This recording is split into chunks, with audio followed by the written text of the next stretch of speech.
Passo a presentar-vos la Irene Mira Navarro, que és la següent ponent, professora contractada doctora a la Universitat d'Alacant. Ella forma part del grup de recerca en literatura contemporània i del grup d'estudis transversals d'aquesta universitat. I la seva recerca se centra en l'anàlisi de les funcions discursives dels espais en la literatura. I fruit d'aquesta línia de treball ha publicat el llibre La poètica dels espais amb Vicent Andrés Estellés l'any 2021. Per tant, Irene, endavant, tens la paraula. Bon dia, moltes gràcies, Montserrat. Un segonet que compartisca la pantalla.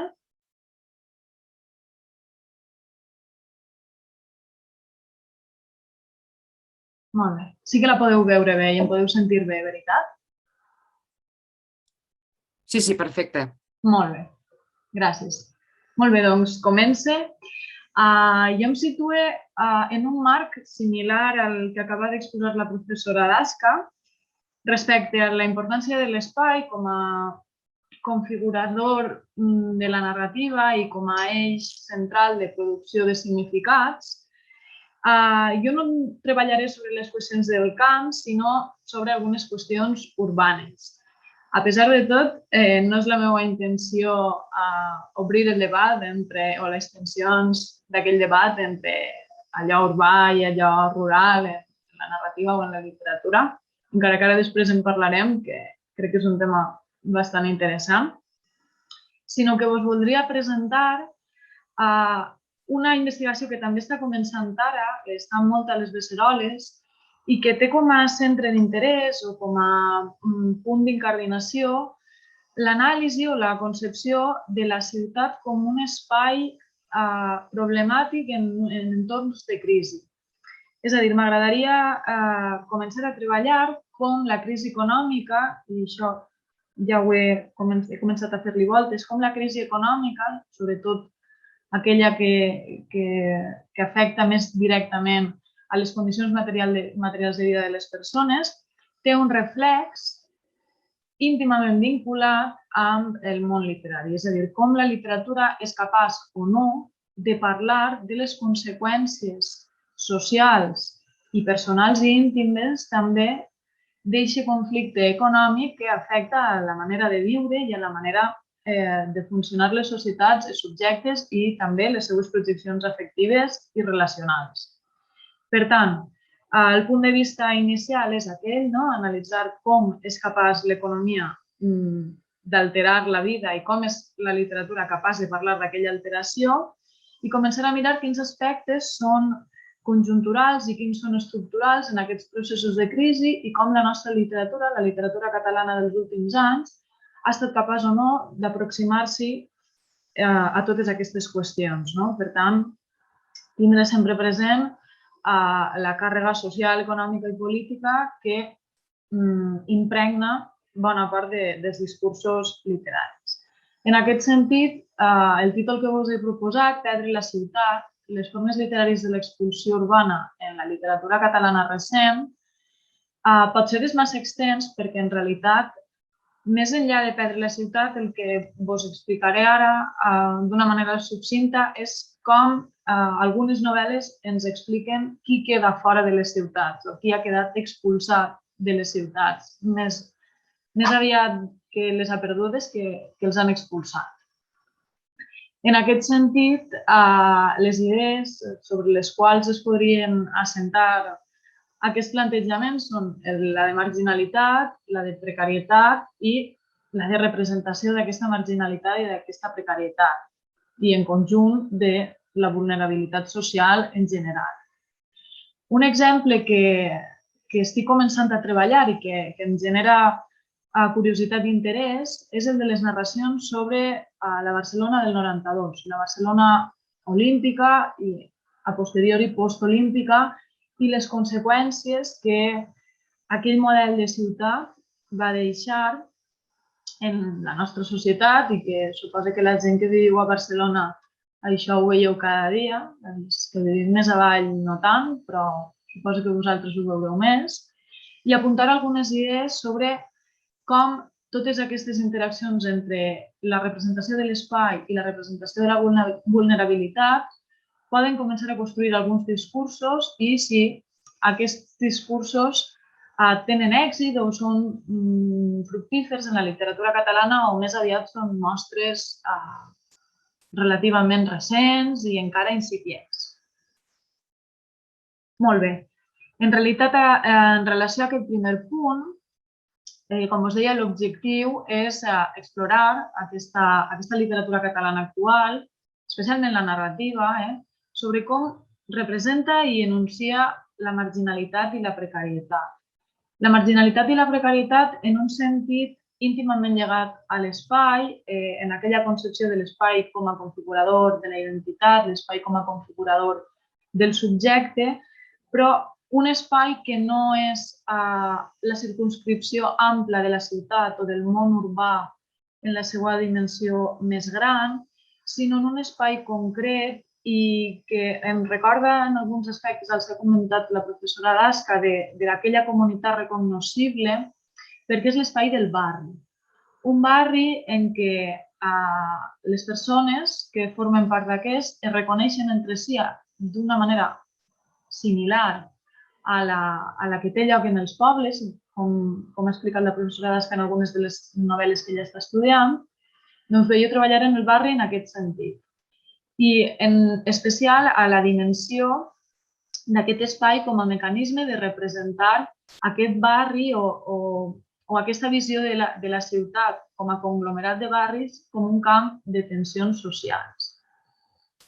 En concret, els barris que queden a la perifèria. I conjuntament i de manera complementària, quina dimensió afectiva, és a dir, quins efectes s'hi van projectant d'aquesta acceptació o no de la condició precària, vulnerable, marginal. Aquests conceptes els tinc encara per aclarir i donar-li forma amb claredat dels protagonistes que poblen aquestes narracions. Ací teniu algunes de les portades de les obres que estic treballant. La més gran i principal és la lectura de l'obra Secundaris, de l'autora Núria Cadenes, que forma part de la col·lecció Matar el monstre, que és un projecte gran coordinat pel professor Ardolino sobre visions i lectures de la història de Barcelona a través de diversos autors contemporanis que han parlat de la ciutat de diverses formes, de diversos punts de vista i des de diversos moments històrics i socials de relativa complexitat i presència i conseqüències en el món actual. Doncs bé, l'obra de Cadenes està ambientada l'any 1992, en l'any de les Olimpíades, i tal com es veu amb el nom, Secundaris, és justament això, un retrat de tot un seguit de personatges secundaris que viuen al Turó de la Piera i que malden per sobreviure en un context molt carregat de presó,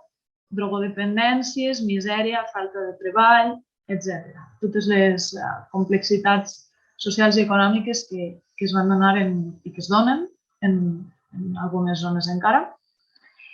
En complementari o acompanyant aquesta lectura hi ha l'obra de Julià Guillamón, La ciutat interrompuda, que és una obra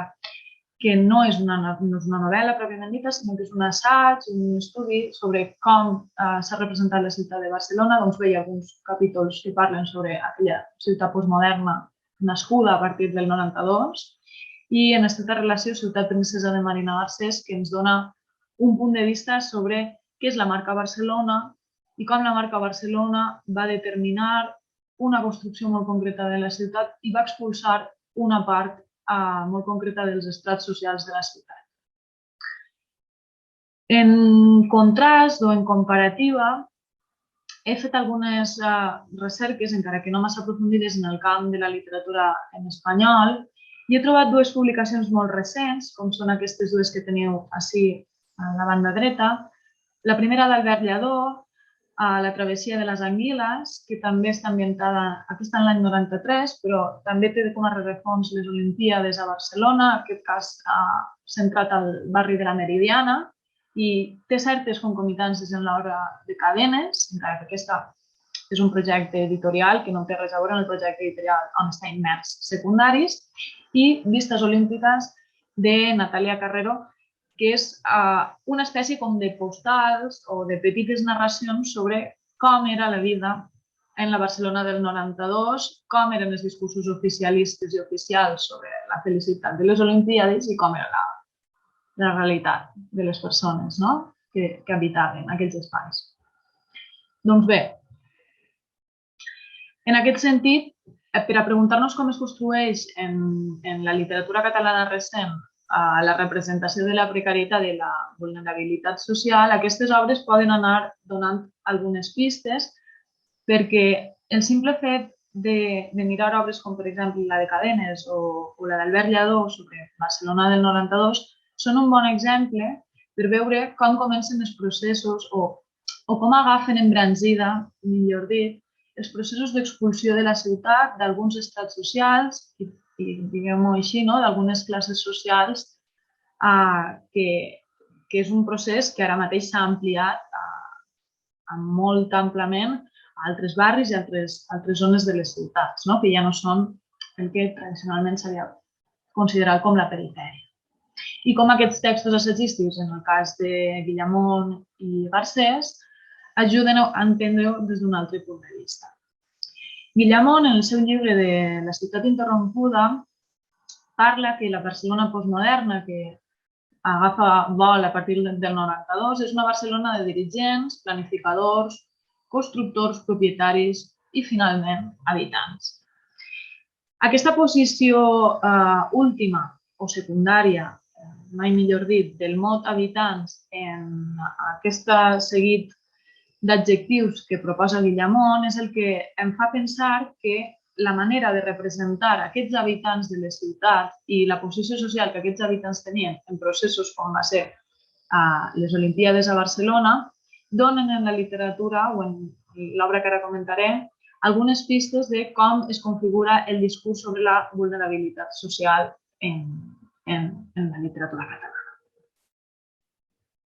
A grans trets, quan mirem aquest tipus de narratives, aquest tipus d'obres que parlen o que s'escriuen amb posterioritat a la Barcelona olímpica i a aquella ciutat postmoderna, i també el que ha comentat la professora Dasca sobre les característiques de la novel·la postmoderna, podríem veure que hi ha una tendència molt ampla i molt forta, que és aquella que se centra en representar l'home gris i els espais de l'anonimat o allò que Marc Auger va considerar com els no-llocs, que són uns espais amerats de solitud, d'estranyesa, de despersonalització, en una ciutat d'aeroports, de restaurants i hotels, és a dir, d'elements urbans postmoderns en el sentit estricte de la paraula, però hem de tenir en compte que l'obra, per exemple, de Núria Cadenes o fins i tot la d'Albert Lladó no treballa en aquest sentit, sinó que se'n va a uns escenaris i a uns camps de representació distints, sinó que se centra en donar-li forma a través de la literatura a la comunitat múltiple, als personatges interconnectats i als espais quotidians de barris marginats socialment. Allò que ja comentava Adés i que la professora Dasca ha explicat com la comunitat recognoscible, aquella que s'autoreconeixen els membres que en formen part. En aquest cas, les projeccions afectives que apareixen en els personatges i en les narracions no són les de la solitud, l'estranyesa o la desconnexió amb l'entorn, sinó més aviat són bastant diferents perquè arrelen en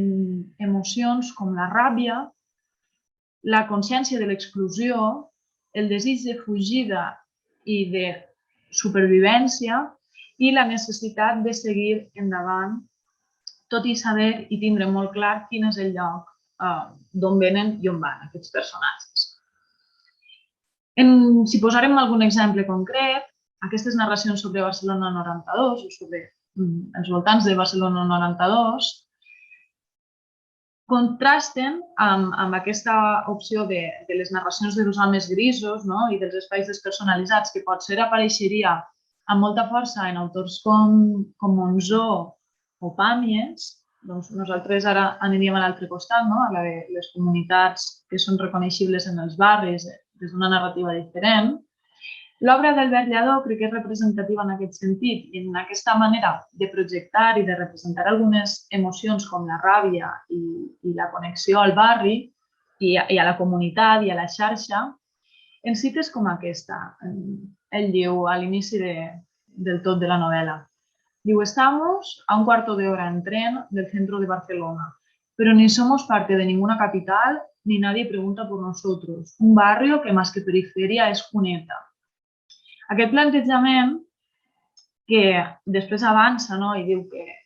la societat i especialment la gent jove del barri, els personatges que poblaran la novel·la, que són una colla d'amics adolescents, senten ràbia per ser d'on són, però alhora senten una estima irrefrenable cap al territori, genera certes concomitàncies amb una de les cites que també té l'obra de Núria Cadenes, també dels inicis, i que parla de com al Turó de la Piera els personatges tenen certes emocions compartides amb els d'Albert Lladó. I diu, per Sant Joan, per la festa, era com havia de ser, descontrolat, fustes velles deixades estar, ampolles de xampany per llançar coets i el solar pelat amb 4 herbotes, com la calva d'un boig, costerut, estrany, perquè vivim a la muntanya. I tot fa pujada. També el tros de no res que es manté al costat de l'escola de monges, només per oferir al turó un espai a mida de la foguera que encara s'hi farà fins que les regles arribin aquí i determinin que ja no pot ser, que civilització i mandangues. En tots dos casos es projecta una visió molt concreta dels barris, uns barris que no són els del centre de la ciutat, que tenen segons com certa connexió encara amb la naturalesa, perquè són dos barris connectats amb les muntanyes, en el cas de Collserola al darrere, per exemple, en aquesta fotografia, etc. I aquella sensació de perifèria o del que es coneix també com a zona periurbana, que no és el camp, però que tampoc no és el centre urbà, no és la ciutat, no té les regles, no té la constatació i no té l'estructura de la ciutat, sinó que tenen unes lleis pròpies, allunyades de tot el que es consideraria normes d'urbanitat en el sentit més normatiu i pot ser fins i tot més conservador. En un altre cas, si seguim mirant com en l'obra de secundaris de Núria Cadenes apareixen altres reflexions sobre com aquests personatges es vinculen a l'espai i són conscients de la seva vulnerabilitat en funció del lloc que habiten, la narradora ens diu, parlant d'una de les protagonistes, que és la Conchi, que ha estat a la presó, etc. I diu, és només la Conchi que s'ha afartat de la intranscendència, que no sap com dir-ho ni com ordenar-s'ho dins del cap, però que ja no vol continuar lliscant com si no passés el temps, com si no es gastés, i que nota una ràbia que li creix i que la sacseja tot. Aquesta consciència de ser intranscendent, de no ser important, no ser visible, no tindre veu i no tindre lloc, respecte d'aquelles cites inicials que situaven els barris com uns entorns llunyans al que es considerava la civilització i la ciutat, generen els protagonistes, especialment els protagonistes de Cadenes, un sentiment de ràbia molt potent i un sentiment de cansament i d'estar enfadats a tota hora amb un entorn que només genera problemes i que els fa ser conscients d'aquella condició de ser fràgils socialment. Els personatges que apareixen en la novel·la de Cadenes, que també té característiques de la novel·la contemporània en el sentit més radical, perquè és una novel·la molt fragmentària i que té referències a diversos textos, està poblada de personatges que actuen en xarxa, en contraposició, per exemple, a aquell personatge model i arquetípic de la novel·la urbana, com podria ser, per exemple, el flamer o el passejant. Aquests són personatges que actuen en xarxa, bé sigui la xarxa de la família, tancada en relacions mares-fills, com el cas del protagonista de la novel·la de Cadenes, on Sergi, que és el protagonista, té certa discrepància amb el seu nucli familiar, la relació de les filles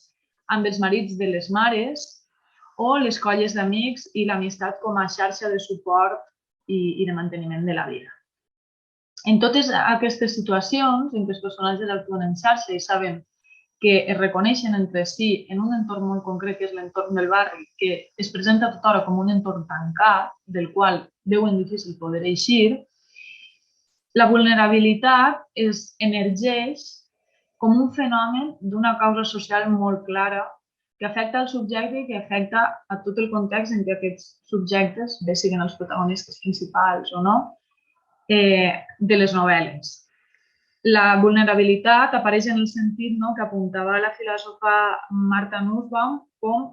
una vulnerabilitat que es dona per tots aquells engranatges i mecanismes socials que el subjecte no pot controlar, però que l'afectaran de maneres diverses al llarg de la seva vida i que posaran en risc allò que s'entenia en la filosofia clàssica de la bona vida i com aquells contratemps aniran actuant i fragilitzant a cadascun de subjectes que estan poblant aquestes perifèries urbanes. Per tant, i fent una síntesi així com molt provisional i plantejant algunes idees arran d'això que us estava comentant, és evident que en les narracions que us he comentat la vulnerabilitat social és un fenomen present i és un fenomen que des dels estudis crítics o des de l'acadèmia ens hauríem de començar a plantejar com a fenomen d'estudi en la literatura catalana, ja no només en aquelles novel·les que estan ambientades en ambients urbans, sinó un fenomen real, perquè les conseqüències de la crisi del 2008 la literatura catalana ja les està fent emergir i arribarà a un punt que conceptes com la marginalitat, la vulnerabilitat o la precarietat hauran d'estar a l'ordre del dia en els estudis literaris. Per tant, caldria estudiar també com es representen aquests subjectes, com són subjectes precaris i subjectes vulnerables i les comunitats de les quals formem part, i estudiar en aquest sentit, en el cas, per exemple, de les comunitats vulnerables, com podrien ser aquestes els entorns periurbans o perifèrics, si la narrativa o la literatura en general se'ls mira des dels prejudicis de classe o des de certa superioritat moral, si se'ls converteix en un fetitxe, si es fetitxitza la classe treballadora com un ésser curiós a observar i a posar dins de les novel·les perquè és atractiu, o si s'enuncia la presència d'aquests subjectes i d'aquestes comunitats des d'una perspectiva política de transformació i de generar un discurs al voltant dels lligams socials que tenen aquestes situacions amb la vida real. En aquest sentit, seria interessant aprofundir en aquesta dimensió social de la vulnerabilitat, també del subjecte de subalternitat, que jo ara no he tractat perquè ho trobo relliscós en alguns aspectes i no m'hi he atrevit, i de la marginalitat, i tot plegat que ens porta a reflexionar o crec que seria interessant, i jo m'ho he marcat com un objectiu en la línia d'investigació que estic començant, de reflexionar sobre l'existència o no, o la presència o no, d'un possible biaix de classe en la literatura catalana i com això té diversos mecanismes per a ser expressat. Un pot ser l'espai, l'altre pot ser els afectes, i com el nostre sistema literari parla d'algunes classes socials, en parla d'algunes altres, com i en quines condicions. Així que, més o menys, això és tot el que vos volia explicar. M'he deixat molts dubtes, moltes preguntes, però crec que ara